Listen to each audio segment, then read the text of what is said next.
Welcome back, y'all. Hi, you guys. Welcome to a new episode of Too Much with Shey. And Becca. Hey, y'all. I hope you guys are able to realize there will be a difference in this video. Actually, no, I think there will be a difference in this video. Comment down below if you peep it. This is our little Where's Waldo moment. You know, Rebecca, it's just not hitting you at the moment. If this is your first time here, thank you guys for supporting us. We appreciate it. And I hope you stay tuned because we have a lot of fun topics to discuss. But as we start every episode, let's first do our weekly rundown. How was your week, Rebecca? My week was okay. Honestly, the main thing that I wanted to say, like, you know, when those type of people who walk up to you is like, I heard you said this, or oh, like it was told to me that you said, I automatically get offended because do you think I'm a punk? Do you think I'm gonna be like, no, I didn't say that? No, I'm gonna tell you exactly what I said and then some, just because you thought that you could try and punk me. Don't ever in your life. Don't. Franzi and P. Guy Eugene did not raise no punk. So don't ever think that you could try and punk me. That's the first lesson. Number two, I'm excited to tell Shayla this because if y'all don't know this, that Shayla is just now getting into football, but one team that she knows she does not like is the Kansas City Chiefs. And the one team that I do like is the Kansas City Chiefs. I'm sitting here watching my Hallmark movies because, you know, I'm also a Hallmark fanatic. Why is the Hallmark Channel partnering with the Kansas City Chiefs to do a Hallmark Christmas movie? I screamed. It was 2:00 in the morning when I realized that. I screamed. My mom texted me like, "Are you okay?" I'm like, "Girl, yes." Have they announced like details of it, like who's going to be a So, part of it? Are NFL players going to be involved? no, so from what I've been seeing from the snippets, is basically they're using like the Kansas City Chiefs like stadium. Travis Kelce and Jason Kelce's mother is going to be in it. Donna Kelce, if you know who she is, you know who she is. Yeah, and I'm just like, wow, not both of my worlds colliding. Like, wow. I love that for you. Rebecca's very right. I do not root for that team, but I'm happy if you're happy. Thank you, mamas. I also wanted to mention very quickly, I was talking to my cousin and he was like, oh, you got your nails done? I was like, yeah. Why this man, and we're going to talk a little bit about it more later, but he was like, oh, like you're going to go watch the Wicked movie? I'm like, why would you think that? He was like, your nails is definitely giving Wicked theme. Y'all, does this give The Wicked? green, yeah.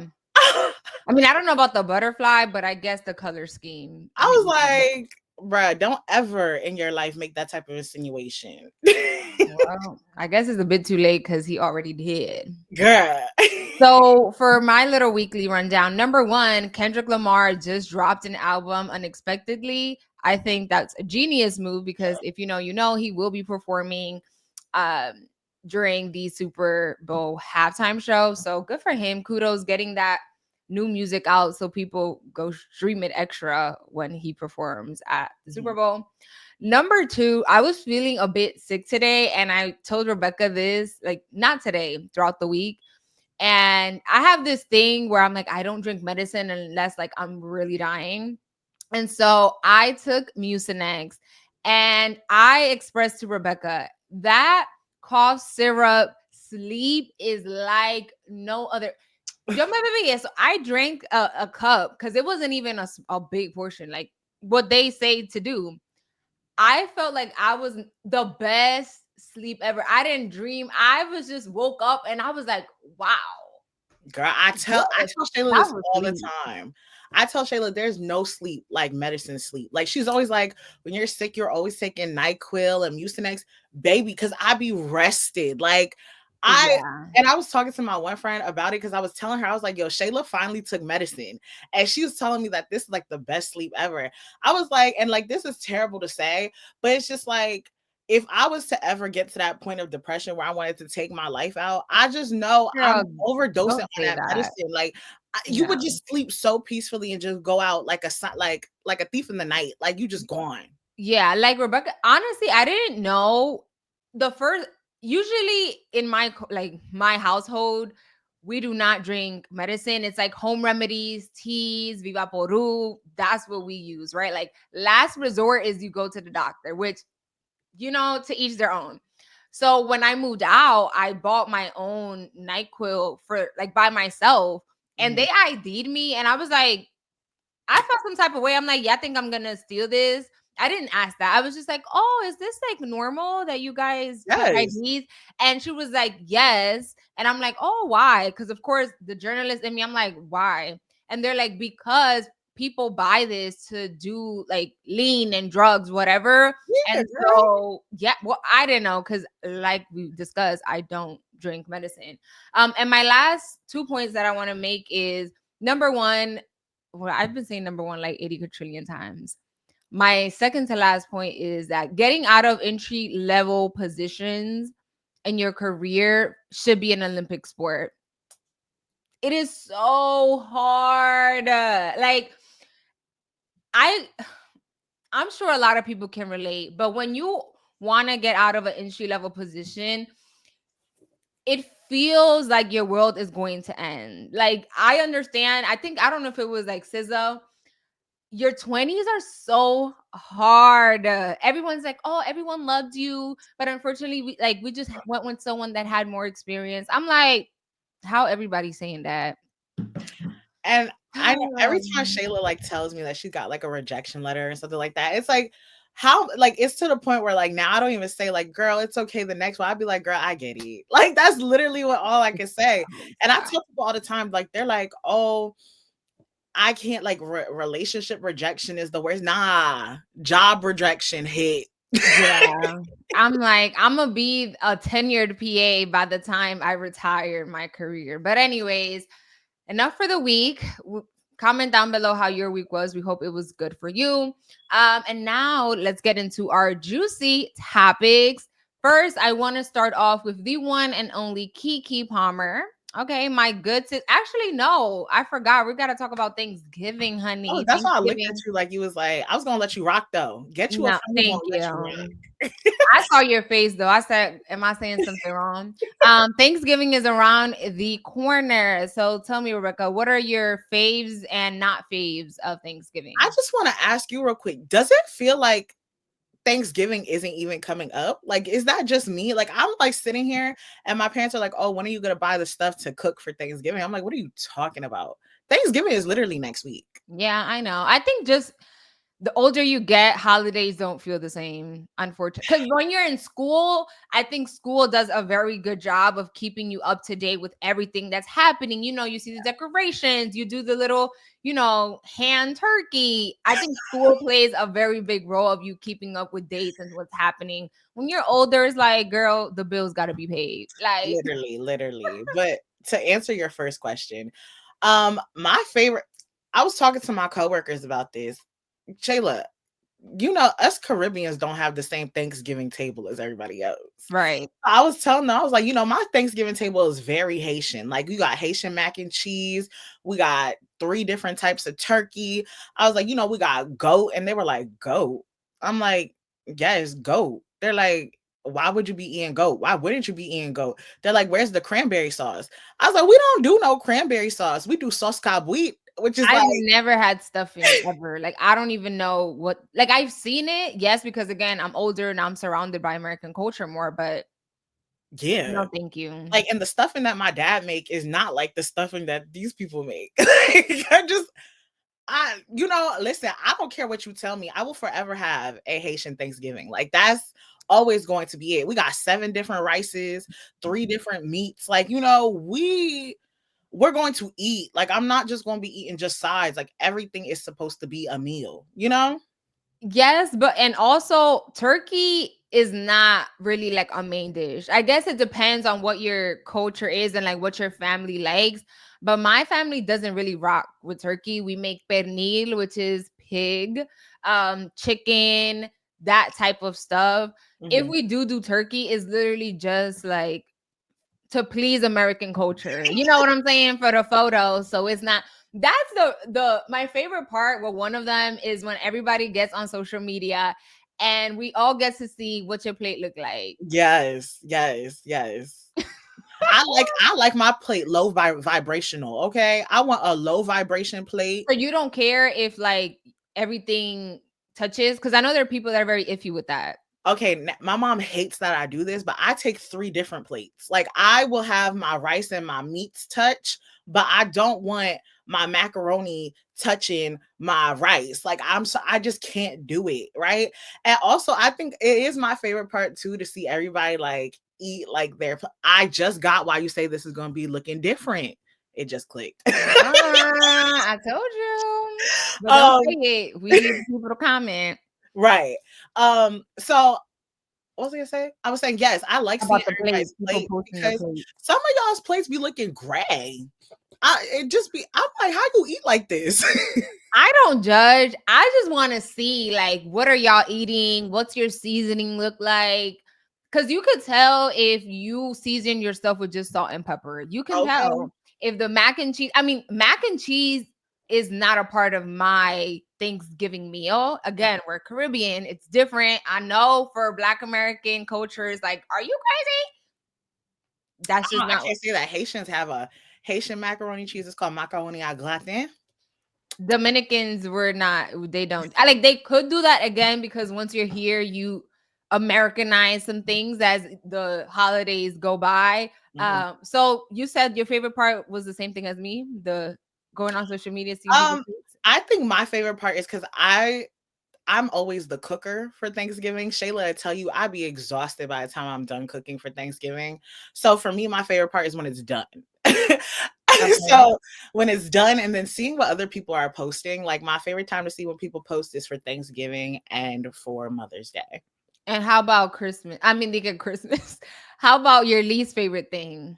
Um, I guess the cooking, right? Because you yeah, said the you don't cooking do it. because I be tired. My knees ain't as young as they used to be. Yeah. Okay. Also, I went to one American Thanksgiving last year with my friend. Hmm. Shayla, I've never been so confused in my life. Like the cranberry sauce is not cranberry sauce. It's like chunks. Did you know? I thought it was beets for real, for real. Because the little kid was like, "Oh, can I have more of that?" I was like, "Oh, he wants some of Hmm. the beets." They're like, "That's not beets. That's cranberry sauce." Yeah, I am not pro. Not, I mean, I just don't like it. I wasn't raised with it. Maybe like yes, if when I'm older and it's there, I'll try it, but I'm not jumping through hoops to make stuffing and cranberry sauce. I might be missing out. You not. I will figure it out as life continues. The last point I want to talk to that correlates to Thanksgiving. We already discussed it doesn't really feel like Thanksgiving is here, but it is here. Mhm. Thanksgiving and Black Friday go hand in hand. They are yin and yang best friends. Yeah. I feel like Black Friday no longer hits like Black Fridays when we were growing up. After you get your dinner, you might, get a little nap in because we're about to stand in line to go to Best Buy or whatever store it may be. The malls packed to the brim, people running. I used to be like, girl, it was never that serious. But now that I'm older, I'm like, I kind of miss it a little bit, like just the little hype of it all. How do you feel about Black Friday in I think 2024? I think you're I think it kind of goes like hand in hand with the comment that you made earlier about like the fact that we're adults now. So like to us, it's like also because we're growing older, we see that the prices have also changed. Like Black Friday used to be able to get a microwave for $14. Now that thing is 218. It's like, $14 is crazy. We would girl, not but you mind know, $14 microwave. Stop playing. I would be scared. I'm not putting my well, food what I in a was saying is $14 like microwave. inflation has really even affected Black Friday. Like, and I also think it's like depending where you go. So, like, Walmart used to be, I don't know if you remember those videos when people used to be running into the stores at Walmart. I seen a She's lady's wig running to fall. the track star. No, she's literally like the ladies' wigs used to be falling off. Like people used to be fighting, right? Yes. You don't get that no more. Because also you got to remember, there's also Cyber Monday that comes like right after it too. So everybody's just gonna nobody goes to the malls for real no more. So it's like Walmart don't hit no more with prices. Like last year when I went to for Black Friday shopping, I went to Walmart for a TV. It was basically the same price. It went down by $10. Yeah. And I think to that point, also the fact that companies have made it a point to not just do it like a Black Friday, they do a week in advance or whatever. Like they extend it because they don't want people fighting in line. I think also because of COVID, that's why it changed because they didn't want so many people in one store together. So they tried Congregated. to, yeah, like divvy it up so people could go, like, you're not gonna miss out, so you all don't have to be around each other all at once. Yeah, but I think Black Friday is the day for electronics. Like, to me, I feel like clothing and all of that stuff, the sales really be trash. I think electronics is where it is at. So we hope you enjoy your Thanksgiving with your family, friends, your loved ones, and I hope you get some good deals on Black Friday. Now, let's for real move on to our first topic, which is our good sister Keke Palmer. She has been on a amazing media tour promoting her new book called, I have it here. It's called Master of Me, honey. It's called Master of Me by Keke Palmer. Look at her. She is that girl. Okay. And throughout her media tour, she has been dropping gems left, right, middle, center, all the ways. Okay. But we're going to focus on the interview she did with Shannon Sharpe on the Shannon Sharpe podcast. She discussed how her parents helped manage her money because she was a child star. Mm-hmm. And then also about sacrifice, because I think Rebecca and I, as we've said a million times, we come from Caribbean families, Caribbean culture, immigrant culture. So we know about sacrifice. So I'm going to first play this clip where she explains how her parents manage her money. And his parents stole his money. So they made the Coogan account within our industry to help kids have some money. It's like 10%, I think, or something like that. And so that always was there, regardless of anything else. And then on top of that, you know, my parents rationed me out an allowance, but they also rationed out my older sister an allowance as well. You know, and I think the thing about it is somebody can say, okay, well, that was your money. Yeah, but we're a family and everybody sacrificed for me to be where I'm at. My dad gave up his pension. Okay, yeah, worked at the company he worked at for over 15 years, gave up his pension for me to have opportunity for my dreams. My mother, they gave up everything. She gave up everything so she could travel with me and do what she needed to do with me. So how I feel about it is what's mine is theirs, what's theirs is mine. Right. And I would do it again. I would give up and sacrifice 20 more years of my life working in this industry so that I could provide and we could have the business we had today. Can you play the other one too, just so we could just talk about it as a whole? You're muted, my love. You're muted. Her next clip is her talking about sacrifice. Write down their goals, what they want to accomplish in life. But very few people are willing to write down what they're willing to sacrifice to achieve those goals. You had a dream and you wrote down your goals, what you wanted to become. But you say, you know what I'm willing to give up? I'm willing to give up being a high school student. I'm willing to give up being a college student. I'm willing to give up what a normal 17, 18, 20, 22-year-old to accomplish those goals. Do you understand what that means? Your parents, I don't know if they've told you how proud they are of you. I don't know if your sister has ever told you how proud they are of you, but they are. You know, my brother told me when we went to my sister's graduation, he said, the time was now. And you were the one to do it. I don't know if you know, I don't know if you realize, but you changed our lives. Mm-hmm. And I was just like, you know, I was 7 when he was born. I'm a lot older than him. Mm-hmm. I never know how he's seen this or look, you know what I mean? Yes. I know my brother used to tell his friends when he was 6, my sister's True Jackson BP. That's all, you know, I know that he thought of it. But he said, you know, whatever prayers that were prayed about us, whatever was done, whatever our ancestors did, the moment is now. You've done it. You've changed it for the Palmers forever. Mm-hmm. And it's just like, man, it's crazy. And I think that, look, you can look at it as I'm Keke Palmer, but I think a lot of people have had this. We may not know their names, but people that's watching this, they done gave up stuff for their family. Mm-hmm. My dad and my mom, they gave up stuff for their family. Correct. My dad, he was accepted to UCLA. He didn't go because my grandmother needed him. Mm. My mom had an opportunity to go to school at Juilliard. She didn't go because my father needed her. They decided to do certain things for the community, and it was all paid back and then some. And that's how I truly believe in things. I believe there is no reward without sacrifice. And sometimes that's hard for people to understand and accept. But there are many nights where I was lonely and I cried and I had nobody. There was many moments where I felt like I couldn't make it. I don't know what I'm going to do. But then I said, you know what? I'm here for a reason. And I gotta push through this. So I did.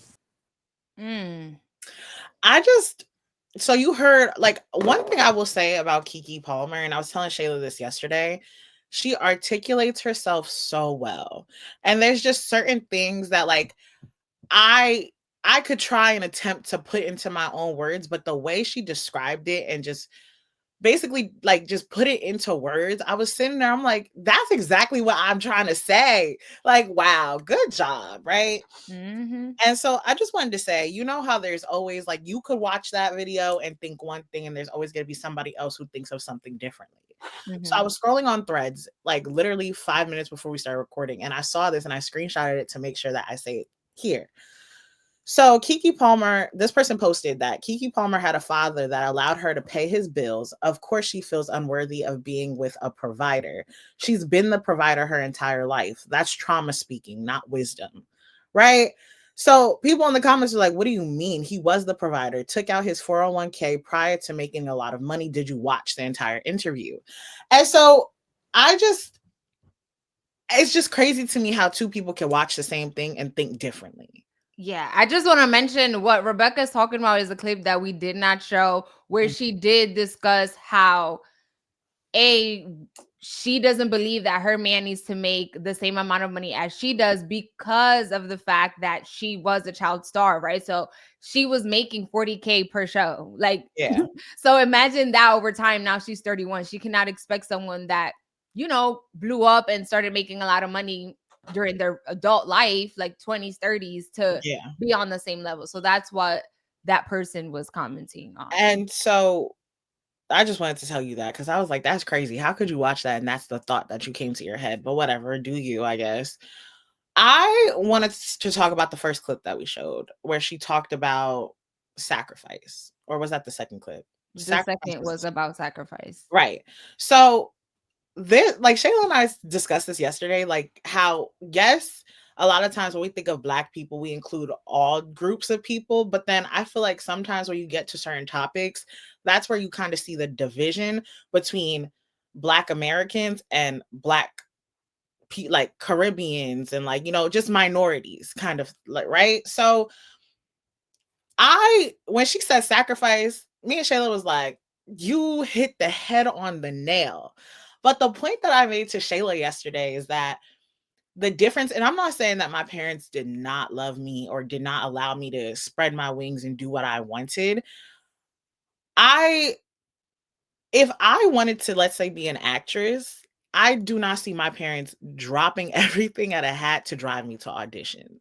Like, and that's not to say that that's not, like, they wouldn't support my dreams or anything like that, but it's just like, there's a realism, right? So I feel like for my parents, they'd be like, we got to pay bills. We got to put food on the table. Like, we come from a culture where you got to work, work, work, work, work. There's no time for play. And that would have been looked as something or a time to play. You know what I'm saying? Yeah, I think Caribbeans have that connotation of, like, they do push their kids to strive for fields that are sure in income. You know what I'm saying? It's always like that life or death. There is no middle ground. There is no time to play. Like you said, like, if I sacrifice to come here, right, was for you to have a better opportunity. And to them, not all, because we can't generalize, but a majority of them, that means sticking to a generic career, right? A lawyer, a doctor, or whatever, something that at the end of the day, when you graduate, you will get a job and bills will be paid. Because not all we want, but a majority of them just want stability, especially if they grew up low income, could barely make ends meet. You raise your kid with that focus. Like, I just want you to be able to not live paycheck to paycheck. And the point that really just got to me when she said there is no reward without sacrifice, because the amount of things that I have sacrificed, oh my God. And I'm not even like successful for real, but I have missed out on a lot of things that people my age were just out and about living life. I couldn't do them, right? I couldn't just go to whatever college I wanted to, because number one, my mom did not know what a FAFSA was. I didn't know nothing that had to do with college. Like, I was the secretary of the house, and until this day, I still am, right? But then again, I also think about the sacrifices that my mom made, right? Like, I cannot put it all on like just me, because my mom also made sacrifices, right? Like, she came here not knowing the language, right? And she still to this day doesn't know English a lot for real, but she busted her ass working at a factory jobs. You know what I'm saying? Now she has sciatica. She can't work as she used to because of that hard labor, but she sacrificed her and her body for me to be able to go to college, right? It may not have been the college that I wanted to, right? Like, I may had to bust my behind to figure out how to get there, but she made a sacrifice. We all sacrifice things, and it's just like, whew, my God, today. Girl. And like, to that point, it's just, for me, being the firstborn to go to an actual university and graduate from a 4-year college too, like, I just, sacrifice is something that we unfortunately just have to do. And like, sometimes, like, when I see the things that I have to do or things that I have to accept, and then like I see the things that my sister doesn't, because everything falls on me, like, yes, could I be like, what's the word? Could I be upset? Not even like upset, like, or like resentful. I could, but at the same time, like, it's just something that unfortunately I've just accepted as time has gone on, right? So when she was talking about how the funds were used to also like pay for her sister's college and Mhm. do all this other stuff, there were some people who were like, there's like, even Shannon was like, so you didn't feel like that's like kind of weird that like your parents just used your money, like you automatically became the provider. And it's just like, especially in our households, it's like when you do end up getting that stable income, your money is kind of everybody's. It's expected, especially like she also mentioned her parents used to make 40K a year. She was making that episode. So how can you not expect her to help her parents? Because at the end of the day, like, her parents are sacrificing, right? They moved from Chicago to LA, right? And of course, like, there is no reward without risk. Like, they had to, if they hadn't made that move, then she probably wouldn't have been the successful person that she is now. And I also relate to that because I don't make a lot of money compared to my counterparts and what I'm surrounded with at work. But for me, honey, I be feeling like, girl, I make money. But you know why? That's because I'm just not living paycheck to paycheck. But when you are raised in a paycheck to paycheck household, sometimes you can get like that mentality of like, oh, I can't spend $1 because, I don't know when I'm gonna get my next check. But when you do start making that money and you see your family needs support, how can you not support them? Like, I think that's Exactly. just a part. Like, what? You're gonna let your parents and sisters struggle when you can help? And also, like, yes, we're doing this, you're doing this for your sister, but then when we have our own kids, their experience is going to be way smoother. And I know I used to hate this because my mom always used to be like, when I was your age, I had to go here to get water and all of this like stuff. I'm like, okay, mom, but no tea, no shade. When I help my kids fill out that FAFSA, I'm gonna be like, when I was your age, my mom did not help me with FAFSA. So Literally. the older you get, it's like, we're gonna turn like our parents, honey. Some things will change, but I'm gonna let them know. Exactly. And I just want to say my last point with FAFSA, like, because I was I was the first in my household to go to an Yeah. actual university, I couldn't go to my parents and ask them, what does this mean? Literally, I will never forget, and I will forever be grateful for a girl I went to high school with. Her name's Katie. So I don't think Katie will ever see this, but Katie, if you ever see this, shout out to you, girl. And her mother used to always be on the phone with me, helping me fill out FAFSA. So it's like, at least I know now, like my sister, you have questions about FAFSA, I'll be like, okay, this is what it means, right? Mhm. Or like, when I have kids, I'll be like, okay, so like, do you want to check this off? Like, I don't think you should, but do you think that's like, we'll talk about things Yeah. because I get it. I've been through the experience and I have that understanding. But baby, Keke was dropping gems for real. She was. She Definitely think was. I should go listen to that interview, especially if you ever want understanding on some thoughts that you may have. I think that she articulated herself extremely well. Yeah. And she also gave me hope. Like, she was like a walking a walking motivational book because I love me motivational books. Yes, Shayla.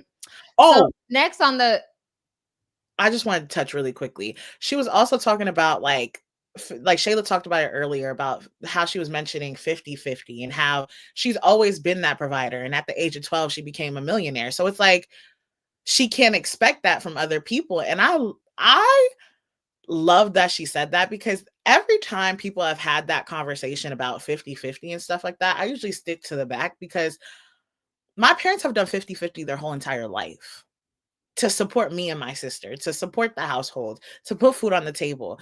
50-50 has always been a thing that I've seen. So when people are like, I don't want 50-50 or anything like that, I just sit there and I'm like, why? Like, life is expensive. Inflation is a real thing. I can't expect the man to pay for the house, put food on the table, and me, I'm just sitting there living la vida loca. Like, it's not realistic. I don't think it even has to do with inflation. I think as social media becomes a part of our life, people get so like tunnel vision of social media life. Sweetie, you are not these people. You're not getting millions of dollars. Okay. The majority of America, like Rebecca says, touch grass and roll in it. Okay. The majority of America needs a 2 people income, point blank, period. Argue with who you got to argue with. Yes, if you are blessed to be in that 1% where you don't got to work, okay. But for you to sit there and bash or think you're better because you have 1 income instead of 2 is like, girl, next. Or boy, I call everybody girl. So anyway, Exactly. Let's move on to our next topic, Miss Universe. Okay. If you know, Miss Universe is like this pageant. It's this whole big thing of like someone is crowned from a country. And this year's winner was the one and only Veronica from Denmark. It was Denmark's first Miss Universe. Here she is. This is her. But the point that I want to make is, so Veronica was crowned the Miss Universe 2024. And of course, one thing about people that are anti-trans, anti-gay, they stay talking about them. Like when I don't like somebody, no tea, no shade, you're dead to me. I don't talk to you. Even if you're in my presence, I look past you because I don't like you. Yeah, exactly. I won't even know you in the room with me, for real, for real. But one thing about these people, honey, they will keep talking about you. So here's what Donald Trump Jr. had to say about our new Miss Universe 2024. He said, this is on X, biological and objectively attractive women are allowed to win beauty pageants again. And then in all caps, we are so back. And when I read that, I was like, first of all, I'm not really a pageant girl. The whole idea of it to me is like, they're still peddling unrealistic beauty standards, but to each their own. Okay. So as I saw that, I started doing more research on it, because one thing about me, honey, I will do research. I said, that's interesting. So then I saw this video where they essentially like announced this Miss Universe. It was like a little press conference. Rebecca laughing like, girl, we haven't even seen it yet. Let's play the clip, honey. Cedo la palabra a Anne.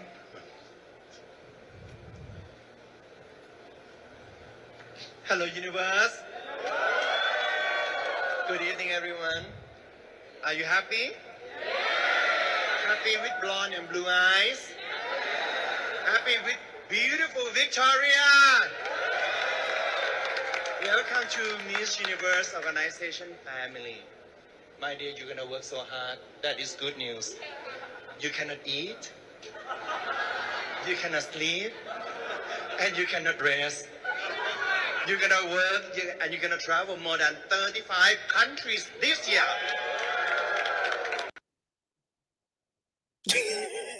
So after I watched that video, I said, oh, I'm like, so does Donald Trump Jr.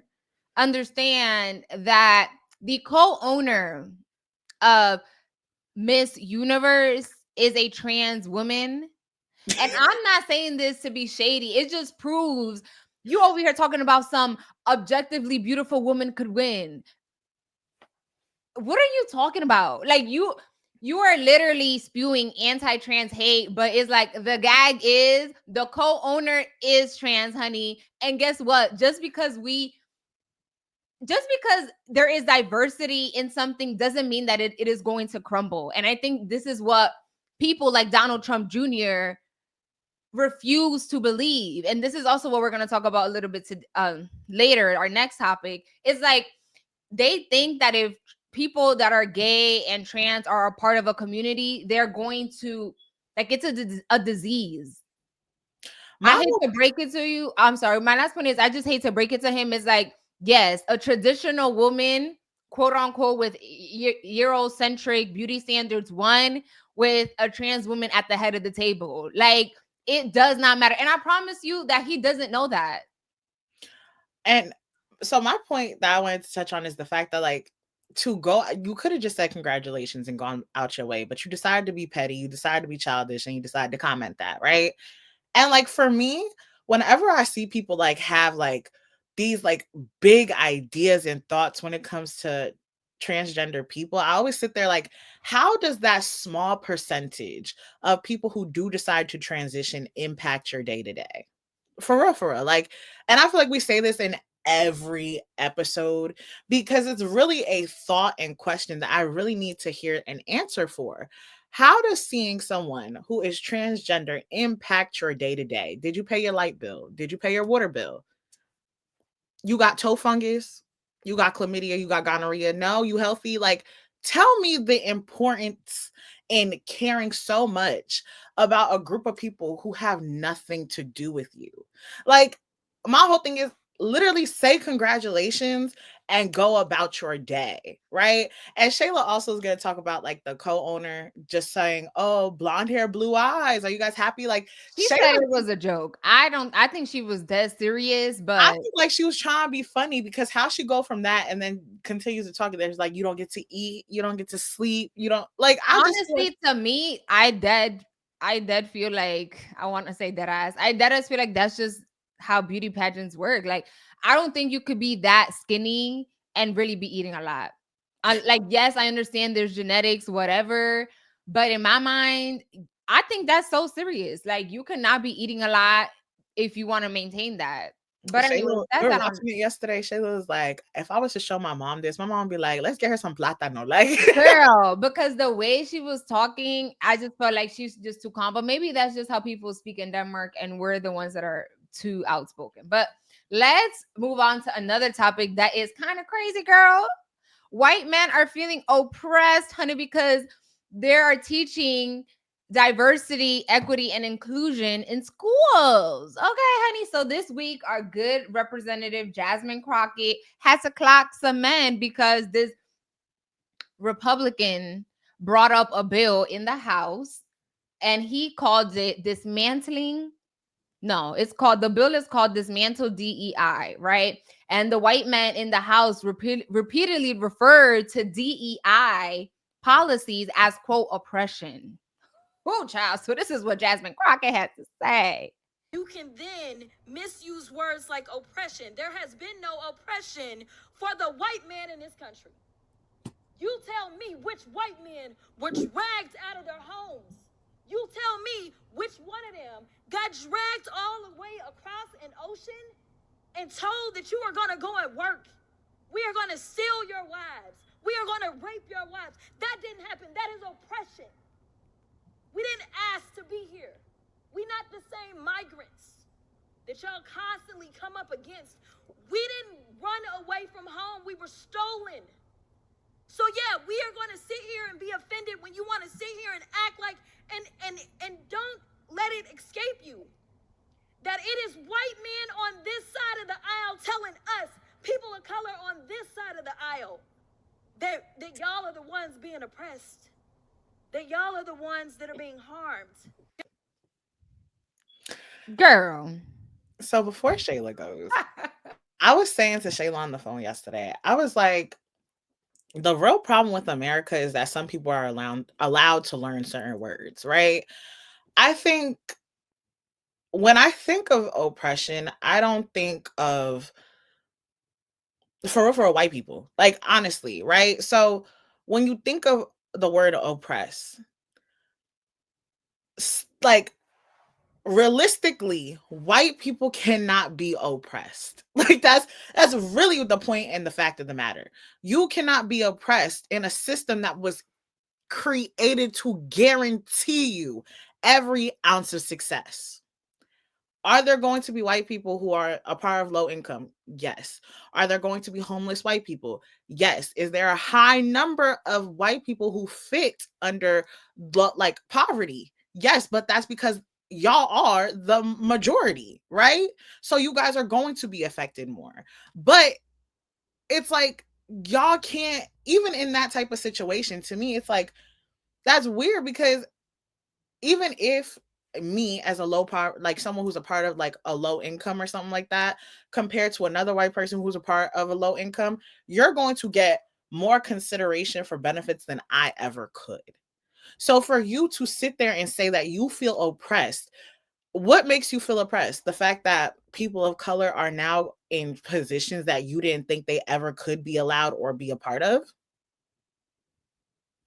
That's exactly it. They're saying the reason why he brought this bill up, the dismantle DEI bill, is because they felt like teaching about racism and the real history of America is oppressive to them. I think it's what is oppressive is the fact that you are trying to stop people from learning about it.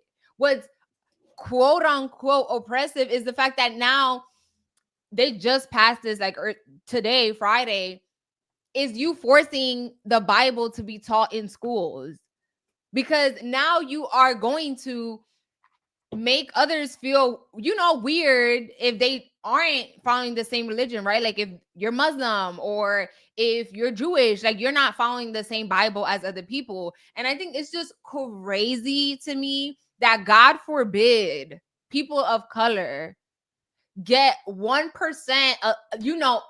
handout. And it's not even a handout. I don't even want to say that. They get helped or considered for anything. It's like, oh, well, now we feel like we're being left behind. You're feeling oppressed because we're giving opportunities to other people. What? And the thing that's like a joke about it is that, like, to your point, how is it that you feel behind when you're not even a part of this race? Right? Like we're not even in the same race. We're not even running the same line. You like 2 miles ahead of me. I gotta run 4 miles to catch up to your 2. Exactly. Just discussed. It's like honestly, I don't even want to talk about it no more because it's like honestly, y'all be joking for real. Like it can't, y'all really can't, it's like the fact that you actually think like that is what the joke is. For real. Because it's like you can't, how the world, the name of America is the United States of America, where we allow people to come here and unite as one to live under the resources we have to provide. The resources we have to provide don't even get divvied out equally for you to be bothered. Right. You don't even allow people to feel united because you keep bringing up the differences that they have. Are you for like it's a joke. It really is a joke. Like y'all trying to be funny. And honestly, no, I think they are very much serious, and they're so pro gatekeeping that anytime other people that don't look like them are given an opportunity, and it's not because it is a handout. We have to work so much harder. I know people that have jobs that are so underqualified that I'm overqualified for, and yet I will not be allowed to get that position just simply because I don't have the connections. I may not look like them, and my culture, the way I speak, may not be fit for what they deem as acceptable. And it's like, God forbid we get a chance. Y'all feel oppressed. It's like you guys have no idea what it feels, what oppression is. Like Jasmine Crockett said, were you forced out of your homes to go work for someone else and not get paid, not get treated as a human? Like, be for real. Be FFR, please. Exactly. And like for you to not succeed in a system that was specifically created for you is honestly a joking matter to you. Like you got all the benefits for real. So where are you lacking is the real question. But let's get into our social corner.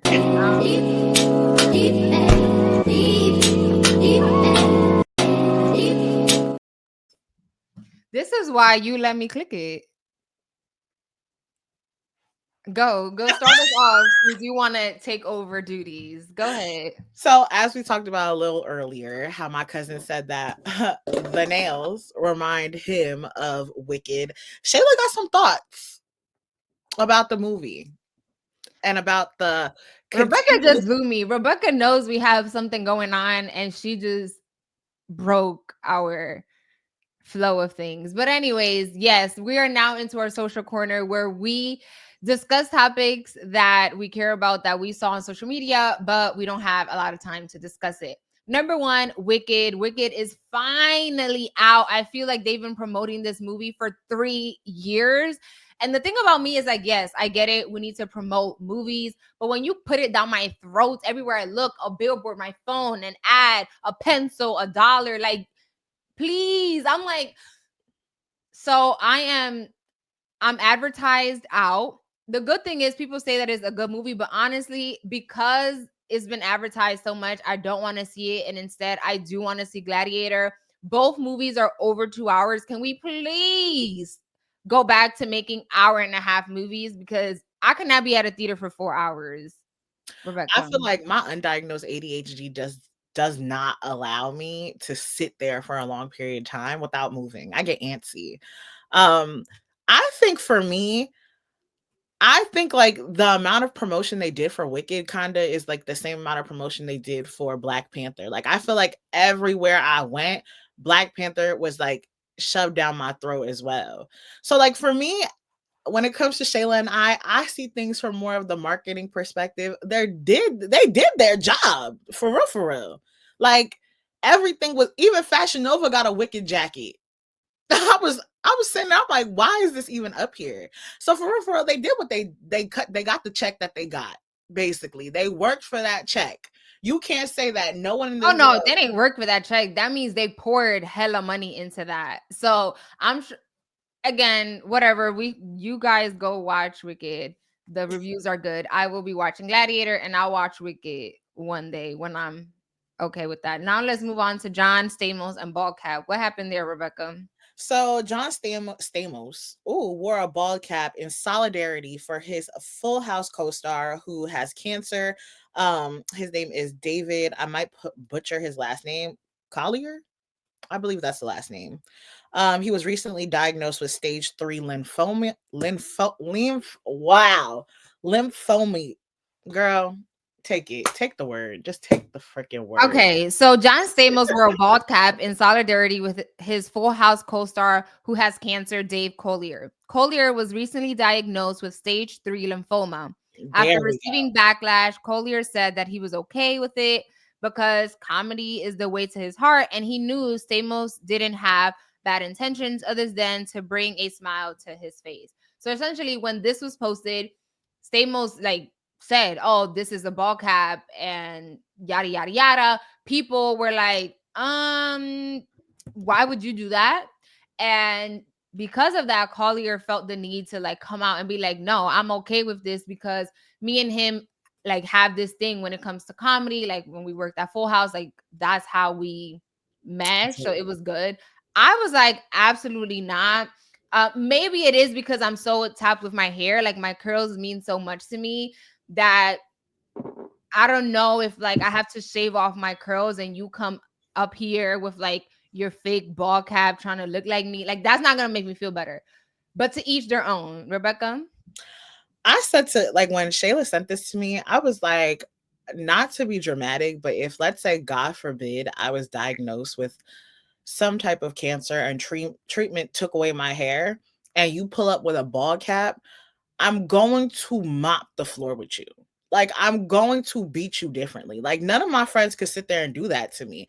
Like, I feel like if that's how they joke, that's you. But my friends know that's not how I joke. Like, I'm a jokey joke type of person, but in that type of in that type of situation, do not walk up to me with a ball cap on, talk about I'm here to support you in your diagnosis.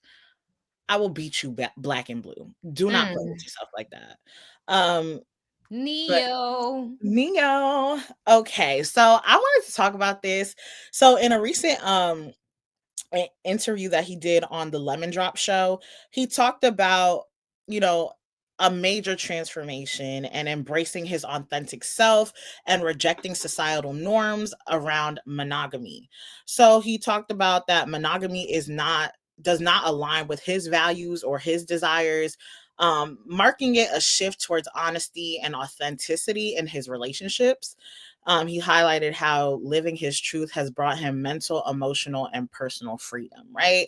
So when I saw this, I was like, Shayla, I would love to talk about this because, you know, with all the drama that was surrounding his divorce and how him and his ex-wife were going back and forth on social media, I think like him coming out saying that he can finally embrace like that monogamy is not for him. And I was like, I agree with this 1000%. And I'm glad he said that because for a lot of y'all, monogamy is not it. But a lot of people aren't ready for that conversation, right? I think we talk a lot about societal norms when it comes to beauty and how we need to break away from it. But I think I can't preach that, oh, we need to break out of societal norms when it comes to beauty and not feel the same way when it comes to relationships. Sometimes having those traditional types of relationships are not what people like. It's not what people desire. And I feel like a lot of times people force themselves to be in that type of situation because that is what we commonly see as a society. But that's why we get into these situations where people just want to cheat. And that's not an excuse. I'm not saying that's an excuse to cheat on your partner because you feel like monogamy is not for you. You need to have that open communication. You need to be able to discuss these type of things and see if that's something your partner is into, right? So like when he was talking about how, you know, for years he was lying to himself, my problem with everything that he said is like, did your partner know that? Did your partner know that you felt this way? Instead of stepping out of your marriage, the commitment that you did make, did you express to her that you didn't want this? That you wanted to have multiple options, that so that way you could feel more of yourself and feel authentic to who you are. You know, I just feel like a lot of people who do cheat consistently in relationships, and I saw some people are talking about in the comments saying like that's so stupid. Some of y'all are in poly relationships not by choice, but because you don't want to let that man go. The man clearly don't want to just be with you. He want to be with you and everybody else, but you don't want that. So that's the real conversation that needs to happen. Yeah, for me, two things.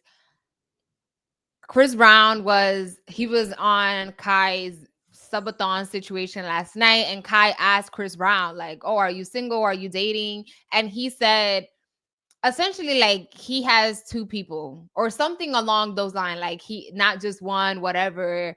He was saying like they know about it, right? Like it works because everybody knows. So I do think that it's becoming something of a thing, like people are being more open about it.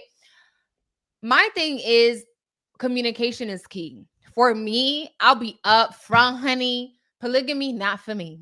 What's mine is mine, and what's mine is mine. I'm territorial. I'm like Mama Bear. That's my man, my man, my man. I'm not sharing. Like, out up front. If that's, do what works for you. If you're okay with like sister housewives and all the vibes, when I come home, sister wives. When I come home, it's me and my man and my kids, honey. I don't want nobody else come in. I already know how I am. I want things done my way. I can't even think really be with a roommate unless it's like my mom, and that's because she raised me and we kind of have similar things. So that's not gonna work for me. But like Rebecca says, I think it's all about communication. If you yourself, because I know there are women that, you know, they get tired of the same thing, they are open to it. So it's like, make sure that if you understand that you don't want one vagina, you want multiple, you let your wife or your girl or your whatever you messing with, let them know, hey babe, I think I want to try something different, or I want to have variety. And there are women that are okay with that. But like Rebecca said, make sure that the woman, the man, everybody involved is aware. The last thing you want is to be in a polygamy relationship without knowing it. And I just wanted to say this before we move on really quickly. For me, what I think is also like a lot of people polygamy is not for them. That's not a lifestyle that they want at all, right? I think it's one of those things where you have to really find out if that lifestyle is suitable for you, and there needs to be rules and boundaries still in place, right? I feel like with monogamy, there's rules and boundaries that are in place that people commonly know about but choose to ignore or whatever. But I feel like also with polygamy, that's something that there has to be open and clear communication from all aspects, because it's not just one person, it's multiple people involved in this. And like for me, like Shayla said, I don't think polygamy is something that could ever be for me, right? Like I've read books, like a lot of the books that I like to read, polygamy is something that's in it. I think it's interesting from the sexual standpoint, like that type of concept, but I don't think as a lifestyle standpoint that's something I could ever get down with, you know? Yep. And on that note, let's move to Sports Center, because a lot of people in the sports world, your sports husband, when they travel, I don't know, honey, you might be in a polygamy relationship. But let's get to our sports corner. Yeah, that'd be his chest. Yeah, keep it cute, baby. So the first thing I want to say is breaking news. Daniel Jones, after getting benched, has been released by the Giants. So he is no longer a New York Giant. So there was recently a statement that the president of the Giants recently put out. So he ended up saying that Daniel came to me to see me this morning and asked if we would release him. We mutually agreed that would be the best for him and for the team. And then he basically went on to say that Daniel is a great representation for the team, and they're like so thankful for his years with the organization, and that they wish the best for him for the future. Let me go off for 3 seconds, right? Not only did y'all sit there and give this man a contract to allow him to come back and be with the team after you've seen no success in previous years, but you choose him over Saquon. Now Saquon is with the Eagles, and Eagles fans are all sitting here talking about they have a chance at the Super Bowl, right? Why would you? I don't get the decision. And you know, I have been misdirecting my anger this entire season. Even Shayla is telling me, like, Rebecca, why are you mad at Saquon? It's not his fault that he didn't get the contract. It's not his fault that I need to be mad at him because I see so much potential that he could have brought to the Giants, and the front office did not choose to prioritize him. I think the front office, the managers, the owners all need to be released alongside this individual. Yeah, all need to go, because I think New York is too big of a market. The Jets are also failing. Aaron Rodgers got to go. They need that. I know we're talking about the Giants, not the Jets, but you know, I'm a tri-state area girl, so I want to see all our tri-state area teams doing good. The Jets are literally going down the drain because they want to do everything that Aaron Rodgers says. He is not leading you in the right direction. And the quicker you realize that, the better, because y'all not going nowhere. You guys left people. You paying him all this money. Let him go.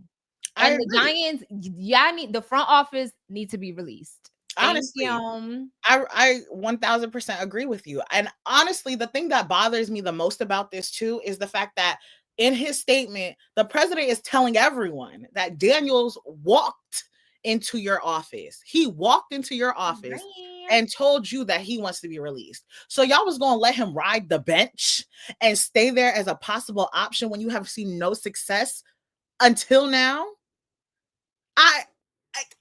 I just don't understand.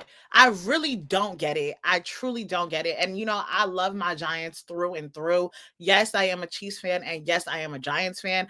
And it's just like, to me, I couldn't even see Daniel Jones go to a Pee Wee team, to be honest. Like, I don't understand what they saw to think that he needed to stay there. But now that he is gone, what is your next move is the question, because y'all already tore everything up when you didn't decide to give Saquon the money that he rightfully deserved.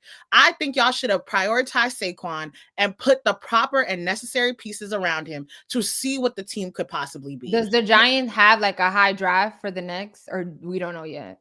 I think they got the potential #1 draft pick, but that's well, you know, we could have Shedeur, isn't it Shedeur Sanders? We could have all the Sanders come to the Giants. Thank you. Or the Jets. We definitely have the media, honey. Like, I think, and to your point, I think that the Giants need to do exactly what the Jets are doing. People need to be fired. people need to be let go. No, but the Jets are firing the wrong people, because first it was the coach, and after the coach left, honey, it's been downhill since.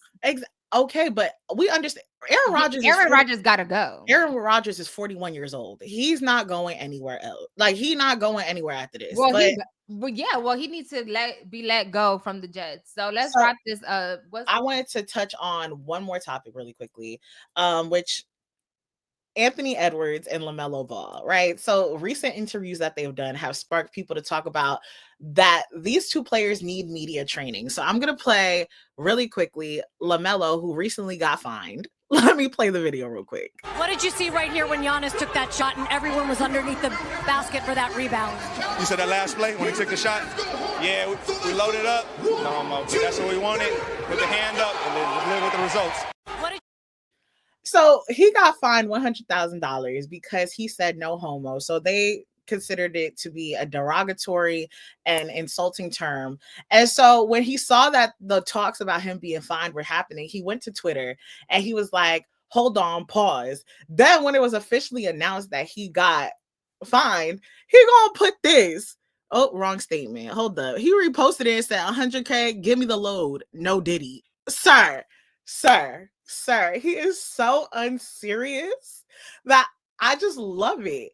And then the last one I want to mention before I give my last point real quick, Anthony Edwards, a clown. Can you talk about your poster at the beginning of the third quarter? Yeah, I dunked on their ass. Where is that? Can somebody show it to me? My coach, he told me I've been playing soft first like 11, 12 games. So I told him yesterday I was gonna dunk on one of their ass. So when I did it, I looked right at him. Yeah. That felt good. Hell yeah. There's like been like the conversation of who needs media training more, like LaMelo or Anthony. I don't think neither one of them needs media training. I love players who are authentically themselves. And I think that they just need to stay the way they are. I think people are so used to people faking it and giving you these professional answers. Sometimes you need that person who's just going to say whatever it is that they have on their mind. Maybe because I see myself as that. That's why I agree with it so much. But there's some people who are like, no, there needs to be some type of decorum and professionalism when it comes to different sports organizations. Shut up, Betty Sue. Let that boy be who he wants to be. What I would say on that is, yes, send the video will always be iconic. If you know, you know. But the one thing I will say is when it comes to the no homo thing, if it is derogatory, like I'm very strongly of like, I can't say what's bad and what's not if I'm not like a part of the culture. Like I'm not gay. So I don't know if like how no homo hits for like, the people that are a part of the community. So if they feel like that is a term that they don't feel good about, I think we do need to address that, right? Like, yes, you can be authentic, but also we're not trying to drag other people. And also to that point, I think no homo is used very often at, in the hood, in urban areas. Like people still to this day say no homo. Or they say pause. Or the new term I think that is moving towards is pause. And so I do want to like make it clear that if it is offensive to the community, I think we should not say it. I don't know. 100K is like a lot for a word, I think. So maybe we can pipe down on the monies. But I'm all for authenticity because Rebecca and I, like, we are all about being real, being you.